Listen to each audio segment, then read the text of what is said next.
He is reprinted again and again every time he dies.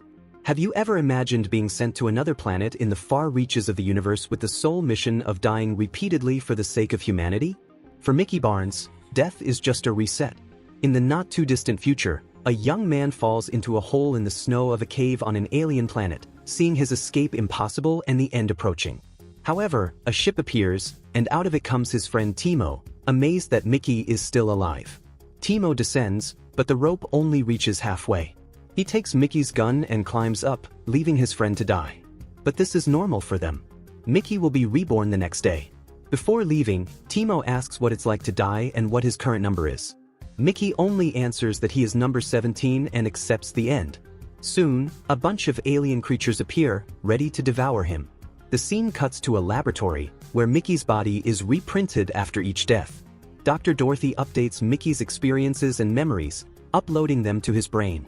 This futuristic technology is controversial and only allowed in space. He is sent to dangerous places, exposed to high radiation to study symptoms and treatments, dying mission after mission. Mickey is in space and takes off his glove at the scientist's request, exposing his skin to radiation.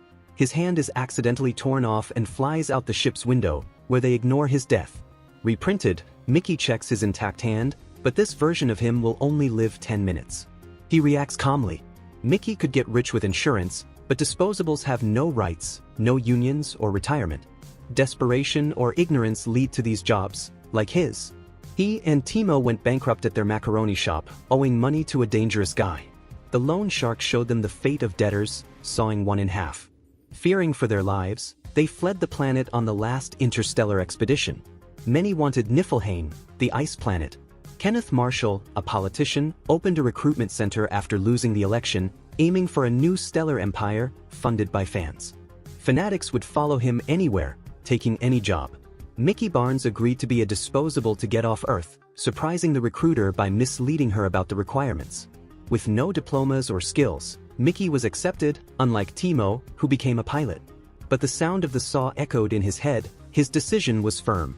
A woman, the specialist, warned him of the danger and took him to the human printer. Mickey, attracted by the woman's scent, ignored the warning about the cycler, the tank of organic waste recycled into new bodies. 20 hours after death, a new Mickey would emerge. The woman asked him to change his clothes and laid him in a scanning machine for continuous recreation. Then she backed up his memories, a weekly procedure to avoid gaps. In the past, memory required a huge hard drive. Now, a brick-shaped HDD was enough. The process brought back forgotten memories. As a child, he pressed a button in the car, causing his mother's death. Mickey cried, but the woman remembered the last requirement: to shoot herself in the head, because her job was to die. Mickey number 1 began the trip to Niflheim. The flight was normal, with the cafeteria as the only leisure, where food was controlled. Mickey questioned himself about his own decision. In the silent cafeteria, Kenneth Marshall and his wife Ilfa appeared, acclaimed by followers. Mickey noticed Nasha, who invited him to the table, and they sympathized. Kenneth talked about the expedition and saving calories, promising many births in Niflheim. Mickey and Nasha had fun during the 4 years, with her supporting him in his deaths. Nasha was a universal agent. She protected Mickey in many difficult situations. One day, 2 female agents joined them, and Kai flirted with Mickey, displeasing Nasha, who made it clear that Mickey was her boyfriend. Mickey continued to die and be recreated. Upon arriving on the planet, he was the first to descend, inhaling the cold air on the scientist's orders, infecting himself with Niflheim viruses and bacteria, and dying again. There were many viruses. Vaccines to combat these viruses generated others, killing Mickey over and over again. They kept printing him to test new dangers. Finally, Mickey number 17 survived after a vaccine for all the viruses on the planet. It was his gift to humanity, which could now breathe the air of another world without masks. One day, on an expedition, they found unknown creatures in an icy cave. A frightened soldier shot and the ceiling collapsed, burying her. Marshall, furious, blamed Mickey, named the creatures crawlers and ordered their capture.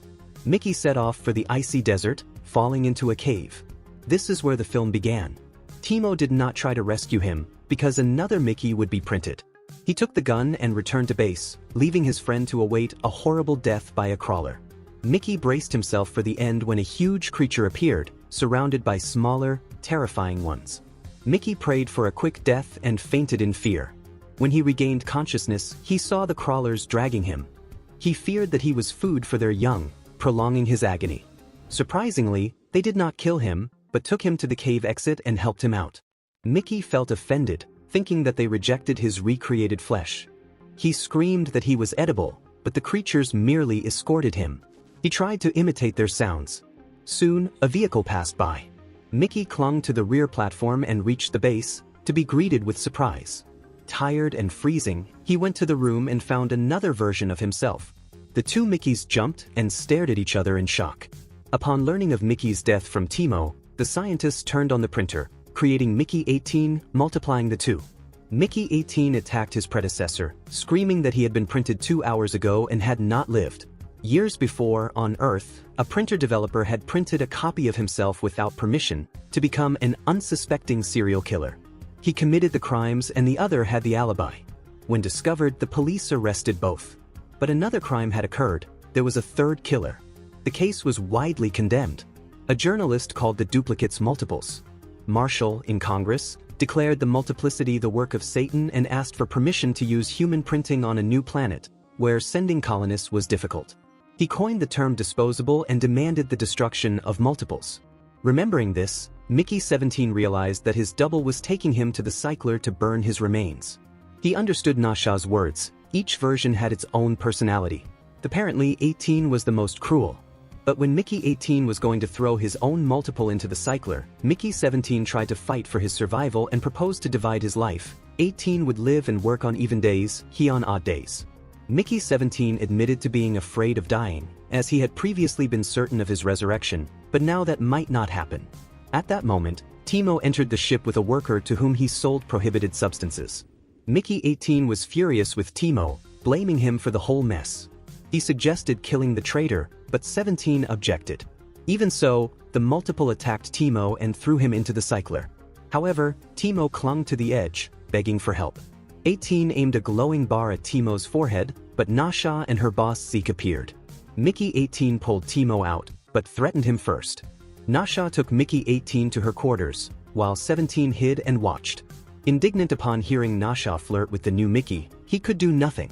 Someone handed him an invitation to dinner with Marshall, something he somehow earned. Mickey went to the leader's mess hall, where they offered him synthetic meat with sauce, Ilfa's new obsession. Kai soon joined the group, and Marshall declared her perfect for colonizing the planet, offending her, as she wanted more than to be an incubator.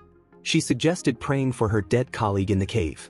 Suddenly, Mickey 17 had a violent reaction, his neck turning red from an allergy to the artificial meat. Arkady rushed in, admitting that the meat had not been fully studied and the reaction could be fatal. He proposed an experimental injection, but it did not work. Marshall, seeing Mickey as disposable, prepared to kill him, but Kai intervened. While they were arguing, Mickey 17 came to his senses. Kai took him to his room, and an attraction arose. They almost kissed, but when she mentioned her relationship with Nasha, Mickey fled to his cabin, finding Mickey 18 and Nasha. She was not scared by the double and suggested a threesome, but Kai walked in. Upon seeing the duplicate, Kai left, determined to report it to Marshall. Nasha ran after her, trying to convince her not to say anything. Meanwhile, the two Mickeys watched a TV show by Marshall, showing a stone from the new planet where he would engrave the names of the first colonists. Kai suggested giving one of the Mickeys to Nasha. Mickey 18, knowing about the dinner and what happened in it, was furious. After reprimanding the duplicate, he grabbed a gun and ran to Marshall. Nasha reminded Kai that the two Mickeys were one person, belonging to her. She was interrupted by Mickey 17, who asked for help to save his copy. In the hall, Marshall was cutting a stone with a laser, revealing sealed passages with crawling babies. Upon seeing one, people panicked, and Mickey 18 shot Marshall, only scratching him. Meanwhile, Mickey 17 rushed to capture the creeper. Furious, Marshall ordered fire, and another creeper emerging from the rock was machine-gunned. The first one screeched and was answered by others. Upon noticing two Mickeys, Marshall ordered the arrest of the multiple ones. Locked up, Nasha and the two Mickeys discussed their fate, realizing that there would be no mercy. Mickey 17 remembered that the creepers did not want to kill him, but to save him, leading NASA to suspect the creature's intelligence.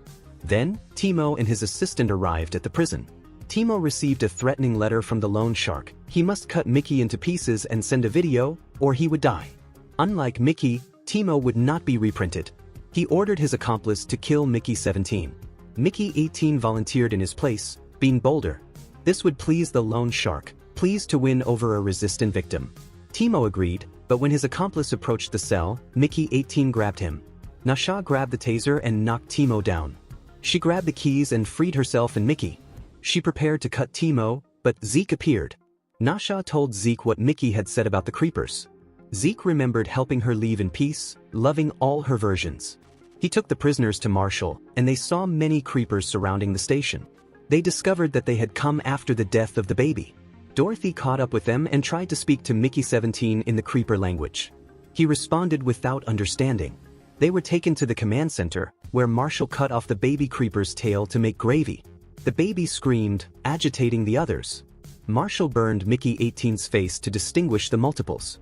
He declared that he would destroy their memories and throw them in the cycler. Nasha tried to convince the commander that Mickey 18 had saved him from the creeper and explained the possible intelligence of the inhabitants. If confirmed, Marshall's actions would be criminal. Dorothy presented a scientific translator for communicating with the aliens. Even so, Marshall held a creeper over the cycler and gave the end of the rope to Nasha to hold with her teeth. Realizing that the baby could burn to death, she bit the rope hard. Zeke, seeing the commander's action, ordered his agent to record everything. Arkady brought a poisonous gas to exterminate the creepers, but Ilfa suggested a competition. Marshall attached explosives to the two Mickeys, connecting the detonators to his bracelet. Ilfa announced the mission: collect 100 creeper tails for their sauces. The first to finish would survive. The Mickeys were sent out. Dorothy reached them with the unfinished but functional translator. With it, Mickey 17 contacted the largest creeper, the main mother. He warned her of the danger, and the mother threatened to annihilate the humans with a sonic attack if the stolen baby was not returned. As the crawlers demonstrated their power, Mickey 17 signaled Nasha to take the surviving baby outside. Marshall decided to go in a combat vehicle to command the destruction of the monsters, filming everything for history. The mother crawler demanded a human life in exchange for the life of her child. The vehicles left the ship while Nasha grabbed Ilfa and strangled her with her legs, demanding that the crawler leave the ship. Zeke ordered them to comply with the request, ignoring Ilfa's fury, reminding her of her husband's illegal actions. Outside, the crawlers, seeing the mother in danger, gathered around her, piling their bodies together to hide her from Marshall and his soldiers. Marshall opened fire, and Mickey 18 reached the vehicle and jumped on it. Mickey 17 returned the baby to the mother when his double called out to him. Mickey 18, fulfilling the life-for-life requirement, detonated his bomb vest, killing himself and Marshall. 6 months later, Nasha led the colony and ended the Expendables program. An assassin found Timo, but he won the fight. Dorothy improved the translator, and they discovered that the crawlers were friendly, despite the ultrasound. Mickey 17 still had nightmares about Ilfa and the reprinted Marshall, but inspired by Mickey 18, he expelled them, especially now that the printer was destroyed, an act entrusted to Mickey 17 himself. And that was the insane spiral of the 18 lives, deaths, and rebirths of Mickey Barnes.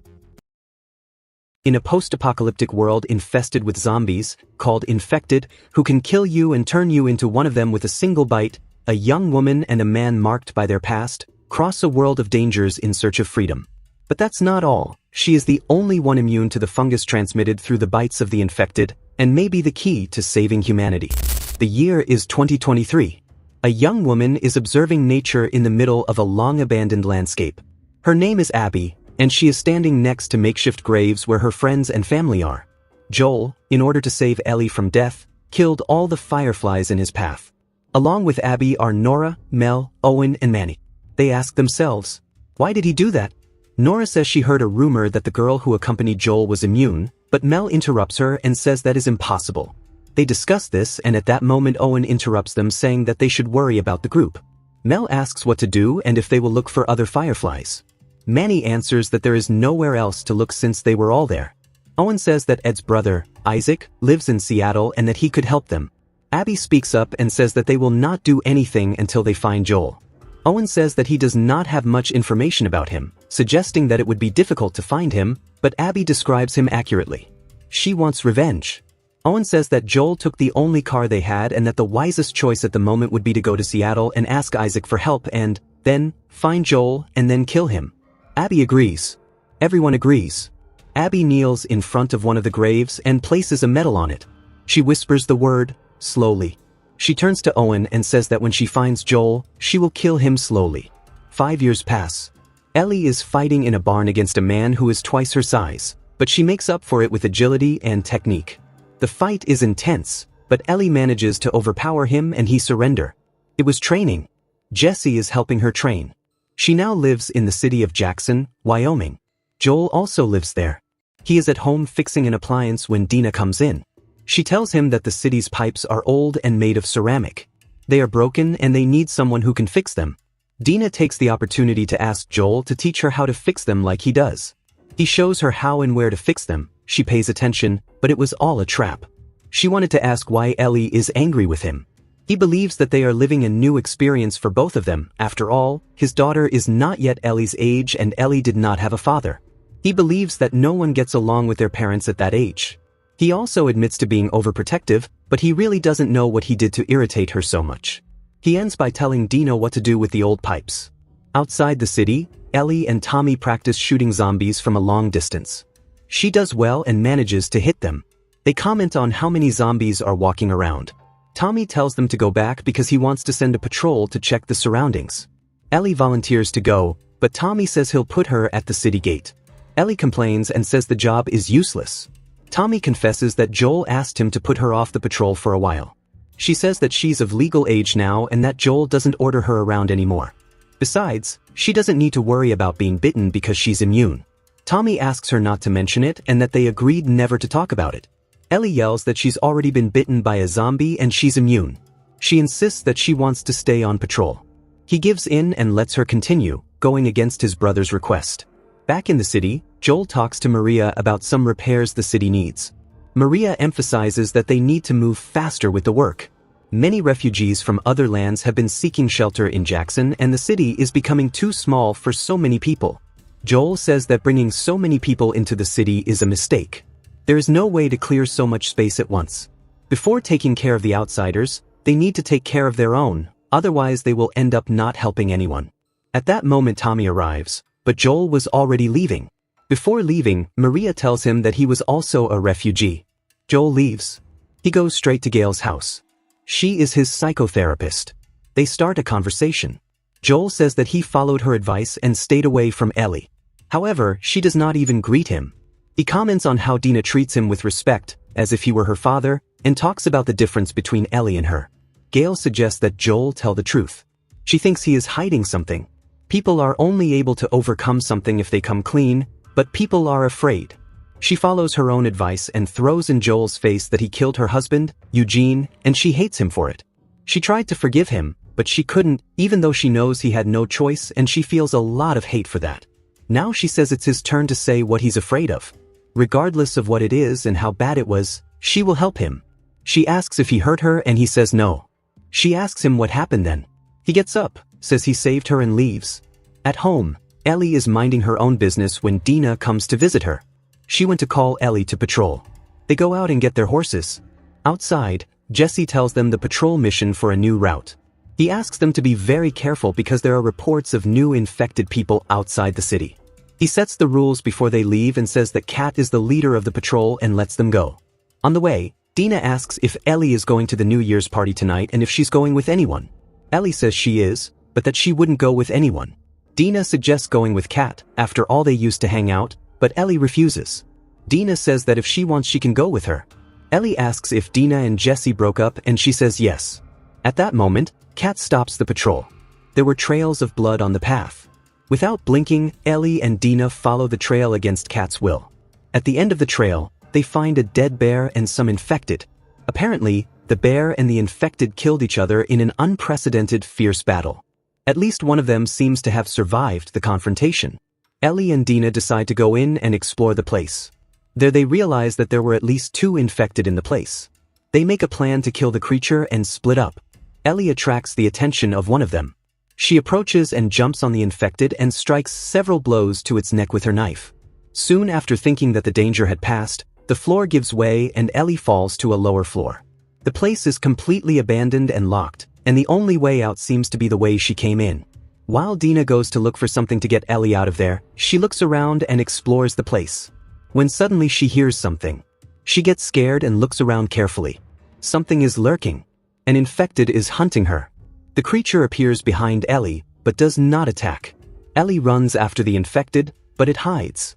The creature seems to be more intelligent than the other infected and, like Ellie, acts cautiously. It lures Ellie, and when it has the opportunity, the infected attacks her. The two fight intensely, but the infected is too strong and ends up biting Ellie. Finally, she manages to draw her gun and kills the infected. At that moment, Dina arrives on the lower floor and goes to help Ellie.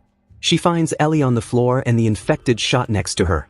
Back in the city, the council meets to hear what Ellie and Dina have to say about what they saw on patrol. Ellie reports that the infected was intelligent. She acted calmly, planned, lured, stalked, and attacked Ellie. They discuss the situation and release them both. The council debates in private about what they heard. Maria says she has a bad feeling. They state their opinions, but with only a few hours left until New Year's Eve, they end the meeting.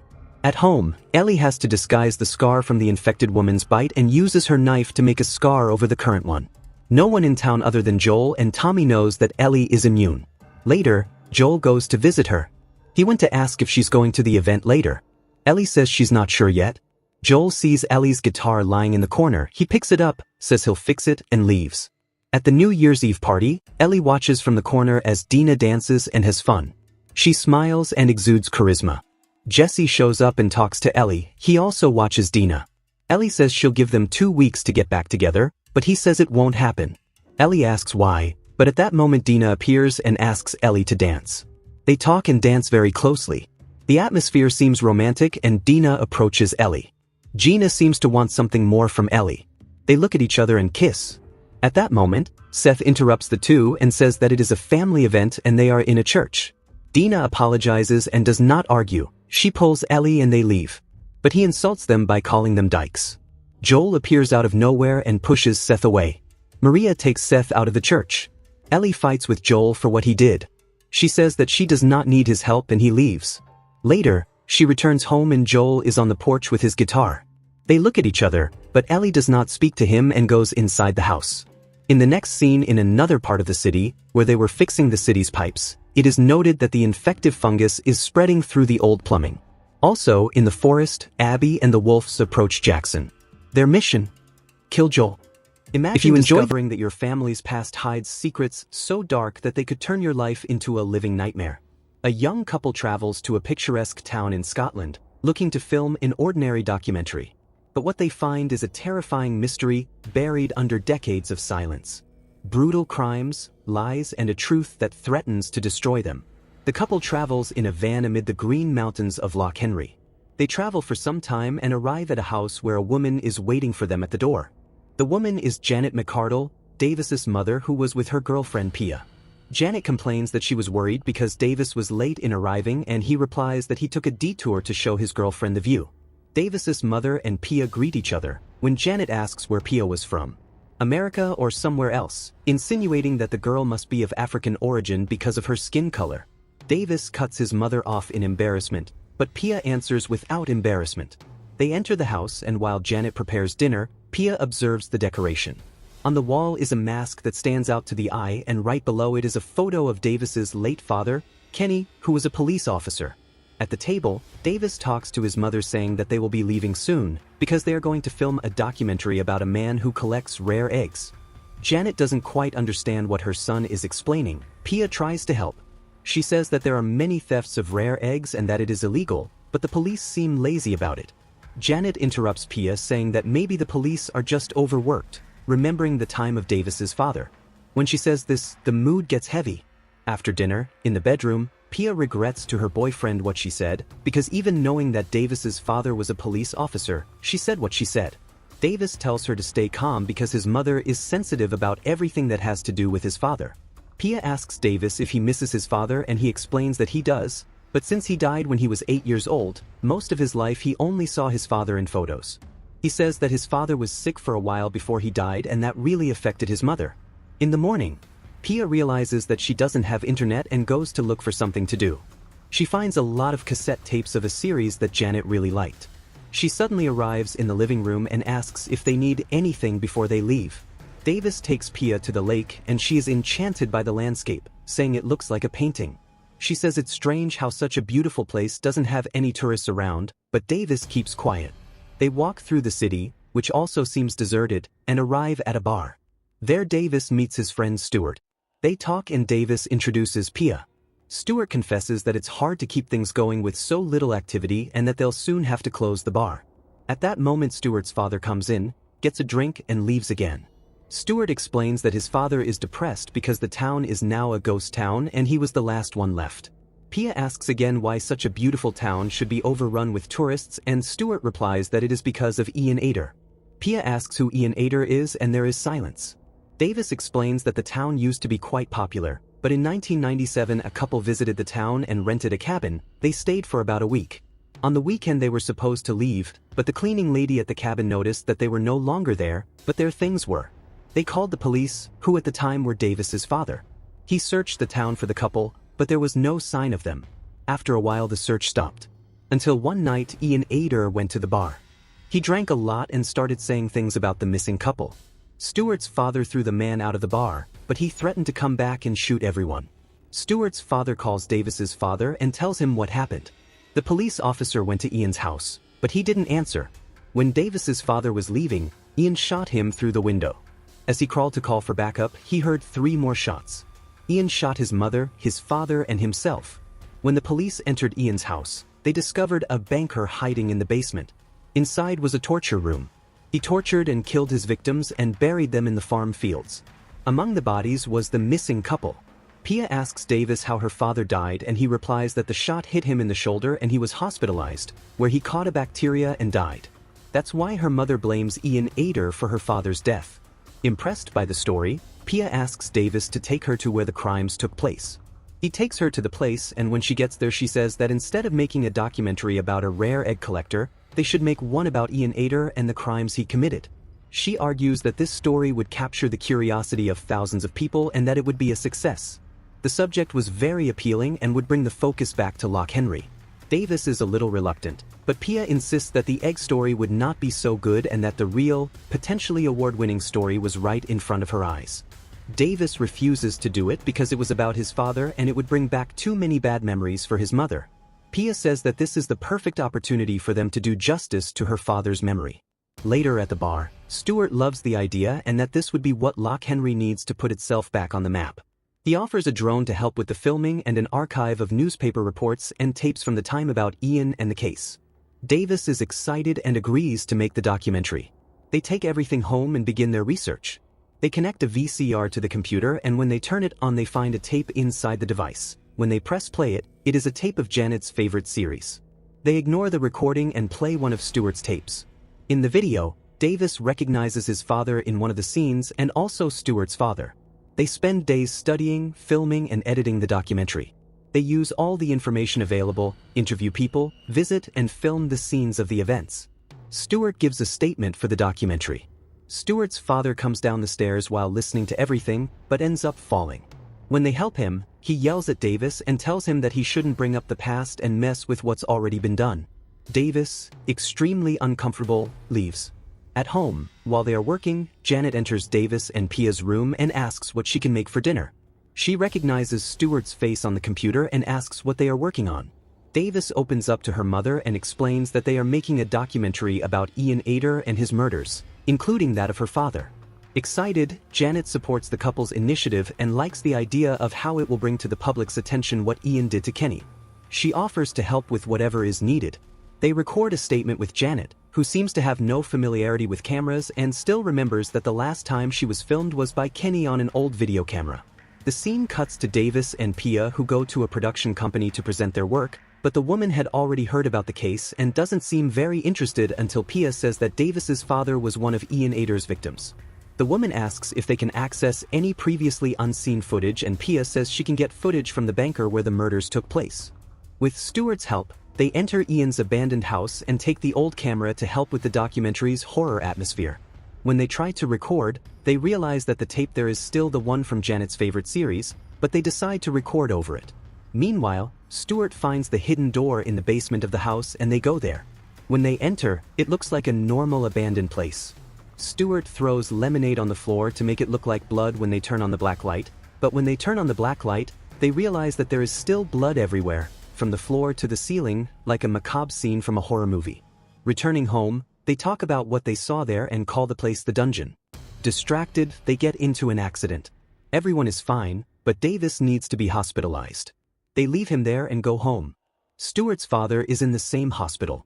At home, while Janet prepares dinner, Pia edits the video they recorded in the dungeon. She leaves the video playing while she stretches. Janet is in the kitchen preparing dinner. Meanwhile, in the hospital, Stuart's father goes to Davis's room and tells him to stop recording. Even without proof, he always knew. Davis is shocked and asks what was happening. At that same moment, at home, the recording of the dungeon ends and the part of the series recorded on the tape appears. After this part, another recording appears over it. It was a recording of Ian Ader's own banker. Janet is still preparing dinner. The person recording with Ian is Kenny, Davis's father. They have fun while the missing couple at the time are tied up, gagged, and very scared. Ian plays some lively music and Janet comes in dressed up wearing the same mask that is now hanging in her living room. She dances and smiles as she tortures the victims. Janet goes upstairs to say that dinner is ready, but Pia can't hide her shock. While they eat, Pia sees the mask on the wall and can't hide her fear. Janet says that her husband gave it to her. Pia runs to the bathroom and tries to call Davis, but there is no signal. Janet seems to suspect something and asks if she is okay, but Pia runs out of the house with the excuse that she is feeling sick. Janet runs up to her room and sees that her tape was used by Pia and Davis and goes after the girl. Janet tells Pia to get in the car and she runs away in fear. Janet changes her behavior and tells Pia to come back, in exchange for her not hurting her. Pia tries to escape through a river but trips, hits her head and ends up being swept away by the current. Unaware that her daughter-in-law had had an accident, she screams and curses her for having been discovered after so many years. Janet decides to go back home. There she hid a box of memories with photos of her and Kenny torturing their victims together with Ian Ader. She gathers all the evidence and leaves it on the table with a letter to Davis. Janet puts on her mask and hangs herself in her room. Janet was the mastermind behind all the kidnappings and murders together with her husband Kenneth, and Ian only took orders from the couple. The police officer killed Ader and his family and deliberately shot himself in the shoulder to cover up the crimes. Stuart's father had suspected the couple since the 90s.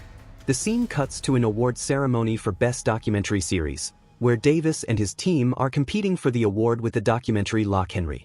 They win the award and everyone celebrates in Stuart's bar, which is now packed with customers.